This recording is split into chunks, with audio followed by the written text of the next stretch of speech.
Bonjour à toi chers spectateurs, et aujourd'hui parlons du phénomène japonais de la fin d'année dernière, Your Name de Makoto Shinkai. L'histoire, alors pour faire extrêmement simple parce que sinon ça va être une horreur à résumer, c'est l'histoire de Mitsuha et de Taki, deux jeunes adolescents qui vivent à deux coins totalement opposés du Japon. Il y en a un, Taki, qui vit à Tokyo, et il y en a une, Mitsuha, qui vit dans une petite ville de la campagne japonaise. Et en fait les deux vont se rendre compte durant le passage d'une comète à proximité de la Terre qu'ils échangent de corps. Et qu'en fait, ils vont vivre un petit peu de la vie de l'autre durant des temps totalement variables. Et ils vont apprendre à se connaître.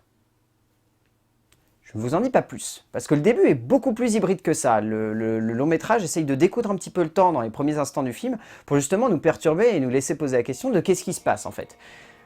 Et donc, oui, ça a été un gros phénomène en fin d'année dernière, c'était impressionnant. Il y avait tout le monde qui disait que c'était un des meilleurs films d'animation japonais qui soit sorti. Et donc, résultat, forcément, ça attise la curiosité. On se dit, mais qu'est-ce que c'est que ce film? Pourquoi tout le monde en parle? Pourquoi il y a cette espèce d'engouement autour de cette œuvre? Quand on voit le film, on comprend. Parce que clairement, ça... Waouh, c'est hallucinant. Le film de Makoto Shinkai est sublime au niveau de l'émotion. Il y a un traitement de la spiritualité et de la romance qu'on avait rarement vu représenté au cinéma avec autant d'intensité. Parce que c'est un switch body movie. C'est l'histoire de deux personnes qui vont échanger de corps, qui vont avoir leurs âmes qui vont se croiser et qui vont échanger de personnalité. Donc c'est un genre qui a déjà été exploité au cinéma, mais on l'a rarement vu avec autant de philosophie, de force et surtout d'émotion. Parce que c'est dingue, mais il est bouleversant ce long métrage. Vraiment, il est bouleversant parce que, comme ça, au niveau de l'écriture, Makoto Shinkai, ce qu'il a voulu faire, c'est découper son film en 3 grands temps. Que je ne vous révélerai pas du tout, parce que si je vous révèle ces 3 grands temps, je vous spoil le long métrage. Et ça serait horrible de ma part. Parce que la partie Body Switch n'est que le premier acte de l'œuvre, qui dure quand même 2 heures. Donc ça veut dire 45, 45, 45. Parce que les 2 parties suivantes sont les plus bouleversantes du long métrage. Parce que lorsqu'on arrive à la fin de la première partie, on ne se doute pas que c'est la fin de la première partie.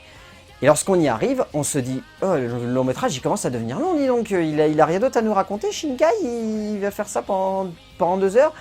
Et quand on arrive à la fin de cet acte et qu'on a le retournement, on se dit « Ok, d'accord, je me suis trompé, raconte-moi la suite. » C'est très bien, c'est vraiment prenant. Et en fait, ouais, il y a tout un travail sur la relativité du temps, sur la spiritualité de l'amour, sur la connexion que l'on ressent avec quelqu'un d'autre, sur son but, sur l'impact que celle-ci peut avoir, sur la manière de se comporter, sur la manière de se créer une personnalité, sur la manière de se forger une identité dans la société. C'est un film qui parle de tellement de thématiques, Your Name, que lorsqu'on sort du long métrage, on remet beaucoup de choses en cause. En tant que film, forcément parce que le film a une écriture, une narration, une dramaturgie qui trouble un petit peu, parce qu'on n'a plus l'habitude de voir forcément des longs métrages qui veulent autant jouer avec les retournements pour impacter la structure du récit. Et surtout, c'est un film qui, au niveau du traitement des personnages, joue beaucoup avec nous, parce que dans la première partie, on est du point de vue de Mitsuha, et Taki, on trouve que c'est un petit con. On se dit, qu'est-ce que c'est que ce branleur qui ne fait rien et qui se tripote les seins?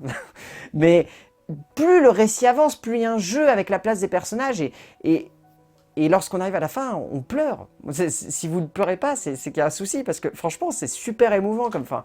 Et de toute façon, ce qui est dingue aussi, c'est dans la mise en scène, Makoto Shinkai, ce qu'il a voulu faire, c'est mêler un peu de 3D et de 2D, et de créer une animation qui est extrêmement hybride, où il y a des espèces de cadres, mais c'est ouf, quoi. Il y a des espèces de travelling circulaires qui tournent autour des personnages et qui jouent avec la profondeur de champ et la focale. On voit pas souvent ça dans les films d'animation, des films qui jouent avec la focale, qui jouent avec la profondeur de champ, qui jouent avec l'impact du mouvement. Si c'est un mouvement, ça va être généralement des panneaux ou ça va être des travelling, mais on voit rarement des films qui font des espèces d'énormes travelling circulaires comme ça, ou des travelling compensés dans un film d'animation. Enfin, et là, il y en a plein, quoi. Le film en est bourré de ces mouvements-là. Et le mélange de 2D et 3D fonctionne super bien, parce que ça rend la mise en scène encore plus impressionnante. Lorsqu'il y a la tombée de comète, on a les yeux qui explosent tellement c'est beau. C'est vraiment hallucinant. Il y a des séquences comme ça où Shinkai il a vraiment réussi à créer une scénographie qui prend aux tripes. par le biais d'un jeu entre la 3D et la 2D qui est dingue.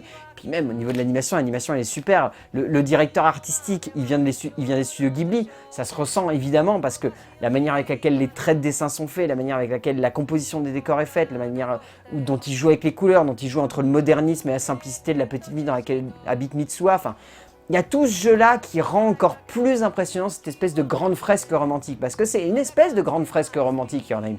C'est une espèce de grande fresque sur la naissance d'un romantisme 2.0 presque. Et ça bouleverse comme long métrage. On se sent vraiment emporté. On a une espèce d'élan dramatique qui nous prend aux tripes et qui nous donne à chaque seconde presque envie d'avoir des frissons tellement c'est bien foutu, quoi, et tellement on se sent animé par l'œuvre. C'est bouleversant les œuvres comme ça et ça entraîne.